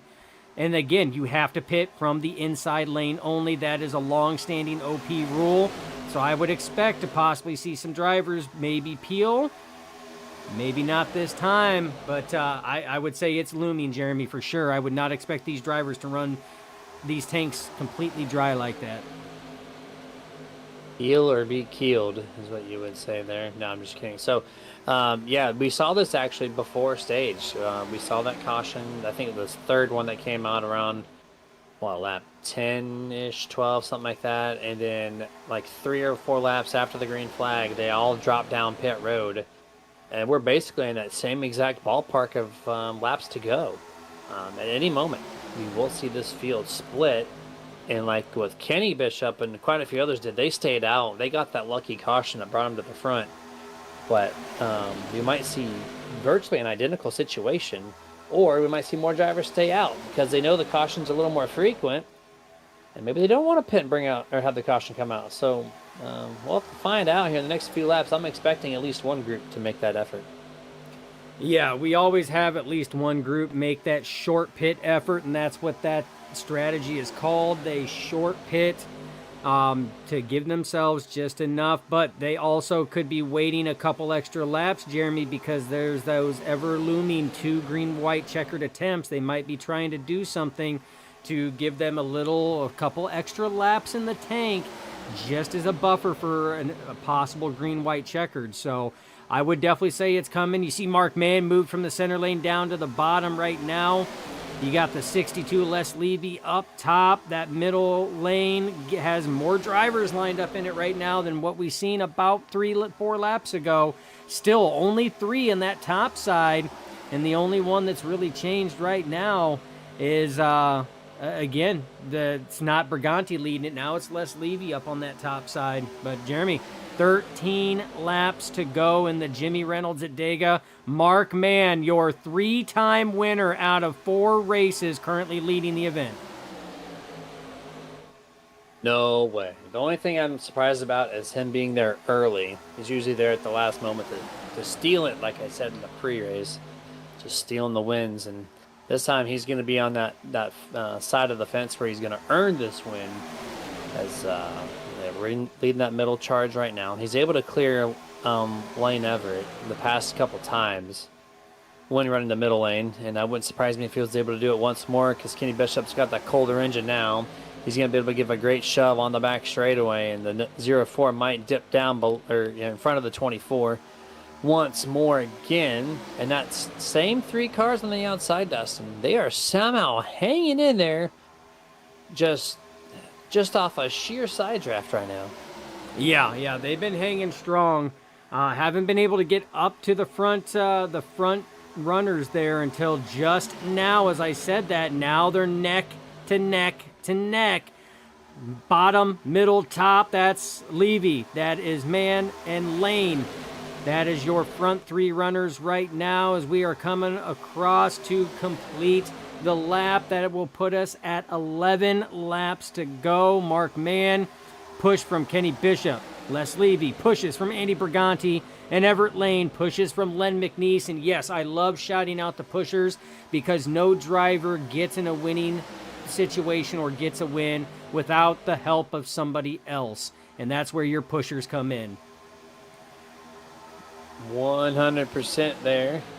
Couldn't agree more. This is Super Speedway Racing, and you're not doing this all by yourself. You're going to need a help from another driver to get where you need to be at the end of the day. And right now, Lane Everett's just doing... I keep calling him Lane Everett. I don't care. This is just my joke now. As he has always been, when I see that car behind another car, like I know that lane is going to do maximum effort and very efficient at it. So Lane continued to push Mark Mann at the bottom this time. Kenny B at the line, and Kenny did lead that lap last time, so mark him down 1 lap as a race leader. Nice job there, Kenny. Yeah, that third lane finally backing up again because they are going to have to come down pit road. And that third lane is the furthest from the lane you need to be in order to pit. So you might see some of these drivers trying to find holes to get into that inside lane right now. Even the second lane starting to fall back a little bit as this inside lane led by Mark Mann really getting pushes going on. 10 laps to go. 9 as they cross the line this time, Jeremy. We are coming down to the nitty gritty. We got drivers that I'm telling you are back there saving fuel. drivers like Gabe Butler, Crosby Jr., Anthony English, and we have a wreck. 59, John Guerrero. I think that's Randy Cornwell in the 922. He's up all fours off the ground. And we got quite a few in this wreck. Again, off of turn 1. And this is going to be the 59 trying to clear himself over Scott Wise in the 31's nose. You're going to see it right here and just not clear, bud. Negative, Ghost Rider. That pattern's full, and it was all full of that 31 of Scott Wise and just nowhere to go for all the other cars. Oh, hard impact, and then Scott Wise finishes the job. Les Levy looks like he gets a piece of it as well. The 32, Ryan Whitaker gets a piece. Doug Johnson gets by somehow. Briganti seems like he gets by as well. And remember, Les Levy and Briganti just fell back. They were leading that top lane, that third lane. And that just put them back in the hurt locker right there. Wrong place at the wrong time. Telemetry on Randy Cornwell. That angle of attack that he hit the outside wall in. Almost a 90-degree perpendicular hit at 172 miles an hour. I am so glad to see Randy's in a virtual car hitting that wall. Even with a safer barrier, that would have not been a good night for the 922. Absolutely. I don't know if he's got a fasty left. I think he might. I'm not too sure. But if he doesn't, he's definitely done. There's no repairing it. So we'll see what he can do to get that thing back out. Yeah, well, the bad thing was he had to tow. Yeah, that's why you're seeing him sitting on pit road already, and these guys are still working their way around to get to pit road. It's because he had to tow. The car was too damaged, so he is going to have probably on average about a 3 to 3.5 minute tow just to get back to pit lane for us to find out if he has a fast repair or not. As you see everybody coming by, no takers down pit road. What? No takers? No takers. About the back half of the field, looks like Ernie Williams Jr., first of the drivers to come down pit road. That's going to be 14th position there. But a number of drivers, Crosby Jr., Andrew Schroeder, Anthony English, those drivers elected to stay out. So top 16 electing to stay out and not pit, Jeremy. So strategy, this is all going to be dependent on if we see that dreaded yellow flag come out again on who's going to have enough fuel to make it to the end and green-white checkers if needed, and who might have to give up those top spots. Jeff Crosby Sr., lucky dog, he's going to go back to the lead lap, 33rd place. And while we're 2 laps to go, you see basically the whole field minus the 15. He's currently catching back up to the end of the field to get his lap back. The rest of the field on the apron, they are saving all the fuel they can. And we have a person that we have access to that can give us all the information behind the scenes. Kenny Bishop. He did stay out, and he's P2. I want to know what their fuel looks like. They've got to be super tight. So let's talk to the driver, the number 49, once more. And here he is. Kenny Bishop, Jeremy in their TV booth once more. What's up? Up front, baby. How much fuel are you going to have when that checker flag flies right now? You got to be close to fumes, right? No. Now, if we would have went green the whole way, I was crossing the line at .2, so I was kind of hoping that Mark Mann would have stayed in front of me and I could have saved just that little bit. If we go to the end now, I'll be like 2 laps to the good. Okay, I was going to say about 2 laps here, running the apron just like everybody else is. I thought everyone had to pit, but I guess if you're .2, that is cutting it close, man. So now you're good to go. That's why you stayed up. A lot of people pitted, so they're gearing up for that green-white checkered. Hopefully you don't have to deal with that, or else you might have to find pit road. So how's it looking for you right now? You led a lap. You got that underneath your belt. What's the win look like here? I guess the man who's won 3 of the 4 races right in front of you. Yeah, I mean, I was just kind of hoping Mark would stay up in front of me. I just followed him. I mean, he seems to know where the promised land is, so I was just going to follow behind him. But, you know, as long as you can get some pushes, you can push somebody to the front like I did with Mark there. So I'm just hoping maybe we'll get something going here and I can get down to the bottom when it matters, or up to the top when it matters, whenever. But just want to come across that line first, but definitely don't want to wad it up. So we'll see what happens here. All right, man. 1 to go. Signal given to you. You're going to the outside here. Good luck to you. You're going to have 5 laps to go in this race when you get the green flag. All right, I'll see you in 5 laps. Yes, sir. We will see you then. All right. There he is. He said he'd see us See you in 5 laps. Dang ya! Tells you. You know where his mindset is. It's going to the front. Well, good news. I mean, he's already there, but he's got a man and a driver that has been so dominant so far this season. 3 wins out of 4 races. But Jeremy, 5 laps, we know anything can happen. We don't even know what the hell can happen right now. So it's we are along for the ride, just like all you viewers out there tonight. And Jeremy, I don't even know what way to predict this one. I mean, man, we've seen 2 wide, 3 wide. We've seen 4 wide a number of times. We've seen the big one a couple times. We've seen cars get just catapulted in the air. We've seen about everything. The only thing we haven't seen is a wall ride. Nobody's 50-50 grinded the outside wall yet. That's about the only thing on the bingo card we haven't marked off. Key word is yet. So stay tuned. 5 laps. We saw what the 5-lap shootout did to get the stage was. That was the whole field 3 wide. This is for the checker flags and all the glory. This is the time to outdo Mark Mann. This is the time to lock yourself into the playoffs. A lot at stake here. 5 laps to get it done.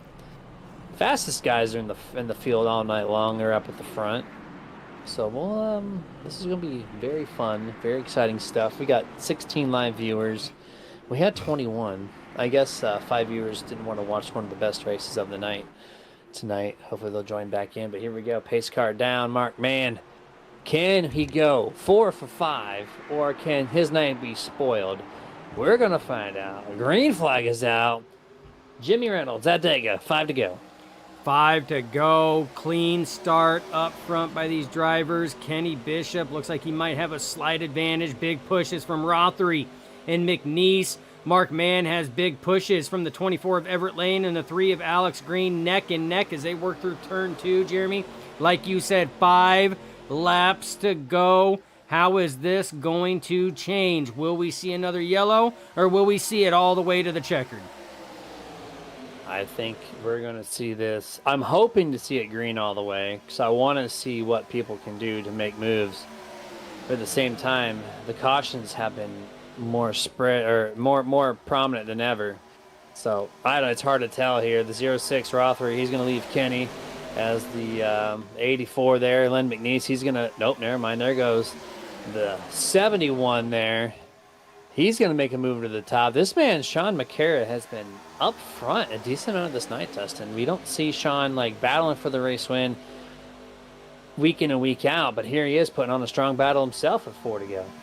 Absolutely. When it matters the most, that is when they are there trying to get stuff done. And side by side, Mark Mann trying to eke out and get back in front of Everett Lane in that 24. Center lane surging forward a little bit. McNeese jumps to the high side, but he's out there by himself. No help whatsoever. Little too early for that 3rd lane, but if he can hold and maintain, he's got help from the 12 of Zach Fritsch. Fritsch now moving up to the top side. Ernie Williams Jr. up there as well. Everett Lane moves from the bottom to the middle. That's going to leave Alex Green on the inside right now. Side by side, Green, Lane for your race lead. Kenny gets stuck in the middle there. I thought the 84 jumped too early, but when Sean and Zach got with the 84, that just slingshotted the outside with a great chance off of turn 2 to get to the 24 and the 3. Kenny stuck 3 wide there. So is Mark Mann in the 04. They're put in a very tough predicament to get to the checker flag P1 in this thing. We'll see if there's any wreck. And here we go. We are 3 wide, row by row by row by row, just like how we saw stage. Sean's not getting the momentum shot though, like I thought, Dustin. He's kind of lagging back just a little bit. Can Mark Mann get cleared to the 71? He does. Yeah, he gets clear to the 71, and if the pushes keep happening in that center lane, Mark Mann might have a chance here to surge forward, but that high line's starting to come in, getting a little help from that side draft. Everett Lane still controlling that inside lane. Alex Green giving him the pushes right now. 2 laps to go as they come off turn 2. Outside momentum died off there. There was slight contact from the middle to the outside lane. Here we go down the back straight. 1.5 laps to go. Kenny almost makes contact with the 71 again. cutting it close. That's going to cut the momentum off to 0-4. He's going to lose a lot of spots. Back to third, potentially fourth momentarily. Here we go, 3 wide. Everett chooses the middle. He's going to allow Alex Green as we get to the 1 lap to go, presented by absolutely nobody. Last lap, Alex Green controls the inside lane. Big pushes from Adam Kilday. Everett Lane in that center lane. Mark Mann giving the pushes. Sean McCara in that top lane with McNeese giving the pushes. Working off turn 2, currently right now neck and neck for the lead, that middle lane. Big surge, big pushes from Mark Mann. Everett Lane gets cleared. Contact made, wrecking behind. That's going to collect everybody except for Everett Lane and Sean McCara side by side into turn 3 and 4. Huge wreck behind. Who is going to have the momentum? Kilday coming into the picture. Does he have the draft pole? Can he slingshot them? He is trying to line it up. Now block from Everett Lane. McCara goes to the inside. Will he have the momentum going through the tri-oval? McCara comes out on the inside and will take the win. He made a move to the inside. At the end of the day, you do not leave the inside open like that. Everett with a simple mistake and allows Sean McCara go from 11th to 1st to win the 5th race of the OP Buttkicker Grand National Series for season 2025 Part B. What a race. This car never seems to fail producing an exciting event. And even though the wreck was massive at the back, the race for the victory lane for the 71, he took the most advantage possible, cleared the wreck, takes the win. Good job, Sean. What a finish there. Yeah, like I said, the wreck in the back, but still left a few cars able to get through. Didn't know if the 85 of Kilday was going to be able to get the slipstream needed to get up there. Did not have enough, but like you said, in that one moment trying to block, the double block happened, and Everett Lane left the inside open enough for McCara to put the nose there in the 71. Sean McCara takes your race win tonight. Just a quick recap on that wreck. The 12 of Zach Fritsch did go down the track to cause that wreck. So the 12, when he turns the wheel left on a straightaway, you know events are going to happen, especially here tonight at Talladega. So it's going to allow Sean McCara to ultimately burn it down. And I have 42 to 43 names to list, Dustin. So let's get through it. Unofficial results presented by Victory Fuel. Sean McCara, Everett Lane, Adam Kilday. We're talking to those 3. Then we have Zach Fritsch, Gabe Butler, Anthony English, Ryan Whitaker, Alex Giffen, Andy Berganti, and Christopher Jordan. That's your guys in the top 10. 11th through 15 is Kenny Bishop, Jeff Crosby Jr., Douglas Johnson, Harold Rothery, and Kyle Ethier. 16th through 20th, Vicente Guerrero, Eric Lowry, Dwayne Corbett, Nathan Warren, and Len McNeese. 21st through 25th, Alex Green, Les Levy, Derek Donna, Mike Edgerton, and Timothy Ebrell. 26th through 30th, Mark Mann, Dana Shepard, Dalton Wilson, Gary Bergeron, and Ernie Williams Jr. And then the rest of the field, 31st on back. Andrew Schroeder, Rick Sanchez, Jeff Crosby Sr., Stephen Lane, Dave Hunt, Jimmy Reynolds, Scott Wise, Randy Cornwell, John Guerrero, Sean Stevens, Bubba Winningham, Thomas Lockwood, and that's it. That is your 42 entries. And we're going to go full screen. We're going to gather up our top 3. We'll be right back.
hey, can you do me a favor?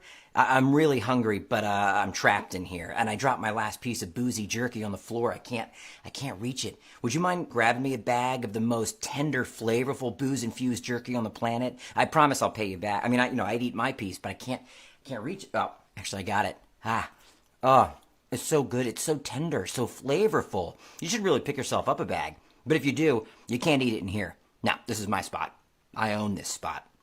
Boozy Jerky, the original booze-infused beef jerky with a pair. Now available. And welcome to Nerd TV for the post-race show presented by Victory Fuel here as you just watched Dustin talk about beef jerky. I'm just kidding, that wasn't him, but it looks like him.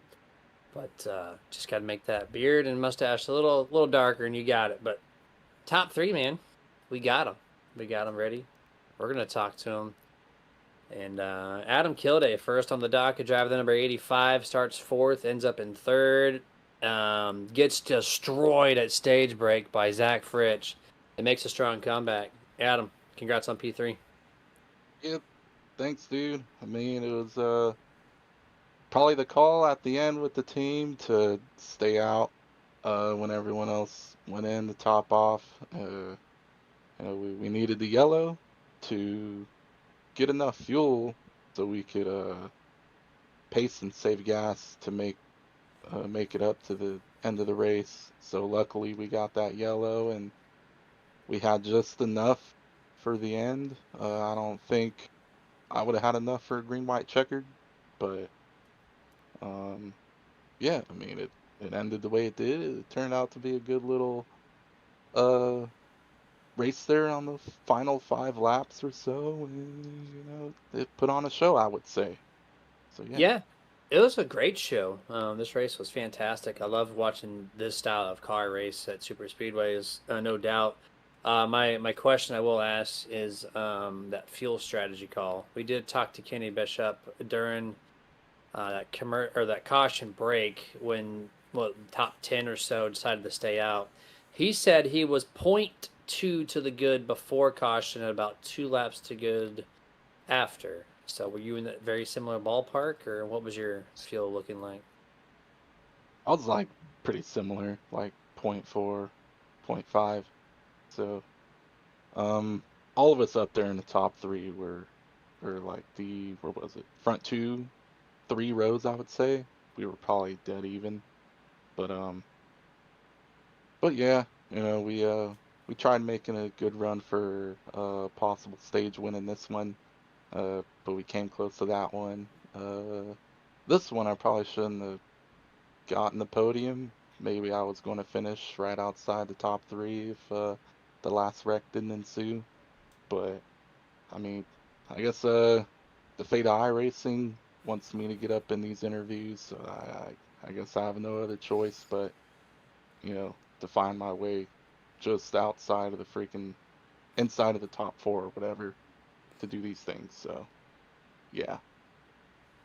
Hey man, well, job well done. You're the third different winner in 5 races. So, or sorry, Oh, I'm way third. ahead. I'm so sorry. Third place.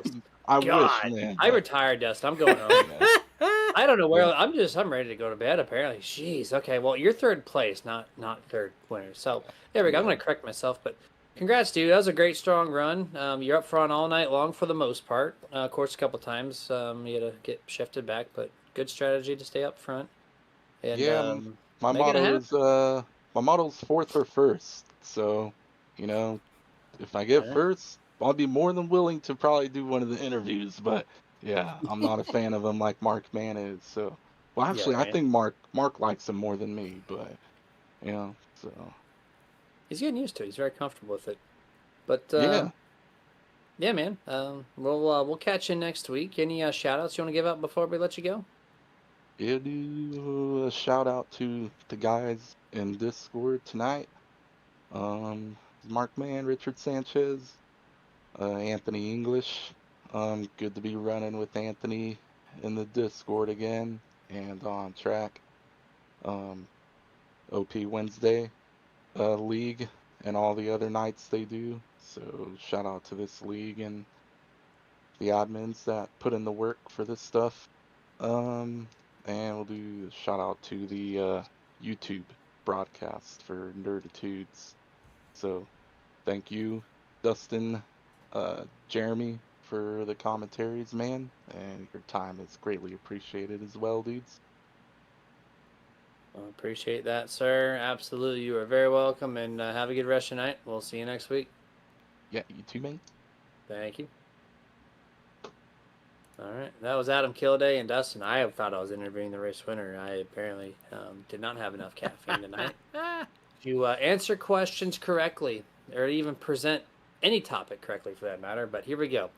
Now, this is for sure second place runner-up tonight, Mr. Everett Lane, P2, a driver with the number 24, started second, finished second. Everett, congrats, dude, on a very strong performance tonight. Thank you, Jeremy. It was a good night for the fast lane Chevy Camaro tonight. Or the Impala we're running tonight. That's right. Yeah, man. One top 10, it looks like, out of the first 4 races. Now this will be your second out of 5.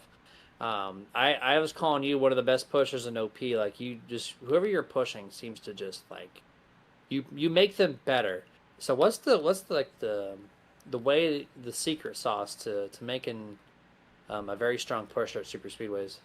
Well, trying to have good settings on your wheel always help. I got a good wheelbase and good wheel, and just trying to stay calm and stay in the center of the back of the vehicle you're pushing. I like pushing more than I like winning, to tell you the truth, Jeremy. It's fun to get behind somebody and shove them up to the front, or give them a win every once in a while. But yeah, I had a good night tonight. I love to do the pushing, that's for sure. Well, that kind of helps things if you're good at it, to have the motivation of saying, hey, I like doing it rather than leading. So that definitely helps it out, man. Great job on your part, though. You're able to help people and get a top 3. So fantastic stuff. Any shout outs you want to give before we let you go? Shout out to you guys up here in the broadcasting booth. You guys do such a great job. You and Dustin, enjoyed going back and watching the broadcast after the race. I want to thank OP for allowing me over here to race, and the boot knockers also. And Jimmy for all the work he does over here, and Fast Lane Racing. There you go, man. All right, man. Well, have a good rest of your night. We'll catch you next week. All right, Jeremy. Thank you, buddy. Yes, sir. Well, it's Everett Lane, driver the number 24, P2 tonight. And now we're loading up the victory lane scene for your race winner. 2 gallons left. Oh. Sean McCarron in the 071. Congrats, dude. 11th to 1st. Job well done. It's just 71. The 071 is Eric. Did I say 071? You did. Yeah. Oh, okay. Well, there you go. Mistake number 2. And it wouldn't be me if I wasn't pedantic right off the start. Yeah, well, you made some strong moves getting up through the field quite a few times, and I was like, he's putting himself into a great spot here. What was the key there in the final 5 laps or so to put your car in that position? And of course, you had the wreck assistance, of course, but yeah, you had to make a strong move to pass Everett there on the final lap. But outside of that, how'd you put yourself in this position? I mean, I kind of just look for ways to move up, try to better the position. Like, I think on the restart, a hole opened up in the middle line, so I was like, okay, I'll take that, so that way I have the top line as an option. And eventually it worked its way into play, so I was leading up there, and it was struggling a bit. I don't think if we got green, of course I would have loved to see the way that played out, but may have still made podium. I don't think I would have gotten the win, but definitely just anytime you can put yourself leading a line, it's always a good place to start. Yeah, 100% there, dude. You just no practice tonight. I guess you didn't need it. You had a decent qualifying effort, being 11th out of 42 entries. That's a pretty impressive number. And then you come out here and win the thing. So I think it's probably the second or maybe the largest OP field. So how's it feel to get that victory and be locked into the playoffs? Real good, because I got a late start to the season, so we were talking before the race, and I was like, I'm not looking okay on points. I think I DNF'd last week, too. So definitely, if I had any intention of racing the playoffs, very much needed that. pretty much the only route. Didn't expect it to come so soon. I wouldn't very often, so feels nice. Just when it happens. Yeah, 100%, man. We'll go ahead and celebrate it. Fantastic stuff. Any shout outs you want to give out? Yeah, shout out to the guys who all come out and race with me. Zach Fritch, Nate, and both the Jeffs. Zach was really trying to push on. It's like the third car in line there. Really trying to help me out. Then the whole field died. I think you finished 4th, anyways. So, yeah. Yeah, the field did die, and it opened it up for you and the 24 to duke it out there at the end, man. Job well done. Celebrate, and we will catch you next week, sir. Yeah, sounds great. All right, man. We'll talk to you then. Huh? All right, there you go, Sean there. Moving him back to his channel. And did I say 071, Dustin, or my... You know what? I don't even know. I don't even know anymore, Jeremy. I don't even know. 42 drivers tonight, new drivers trying to learn new cars. It's I'm lucky if I know how to put my pants on the right way right now. Just saying. Old broadcasters trying to learn how to know what third and first place means. I don't even see Sean McCarron on the board. That's not his first start, is it? I don't see a single point listed for him on the 30 driver list that they give out each week. His name is not on the board. He snuck in, man, winning in. He's good. I mean, overall, it was a good race. It was Talladega, man. I loved it. The 3 wide, the 4 wide. I mean, you got to expect big ones. You got some big ones in there. Cars went flying. I mean, the wreck at the end, setting up for a like Wild West showdown. Duke it out, back alley style between Everett Lane and Sean McCarra. It was good, man. I loved it. I loved it. It was fantastic stuff. I love this car. I hope Gen 4 produces similar when it gets released next week, because I would hate to see this kind of racing just go away. It's a legacy car. It'll be on the service forever, so we're not worried about that. But like as an active car it just... Please, hopefully this car just produces the same quality racing, because I love it. Doesn't matter if it's high horsepower or medium horsepower. It's going to get the job done, and hopefully OP sticks with it. But you guys, we're going to close this thing out. Dustin's got some driving to do, so we're going to close it out. You guys, stay safe, get your nerd on, and catch us Thursday, tomorrow night. We're going to go Pro-Line Sim Alliance Racing. Pro Sim Alliance. You got to get some sleep, my man. I'm trying to get the new acronym down. It's newer to us. You know what that is. So Pro Sim Racing Alliance. Yeah. Either way, get your nerd on, guys. Dustin, what you got for him? As always, it's not goodbye. It's just till next time. Stay nerdy.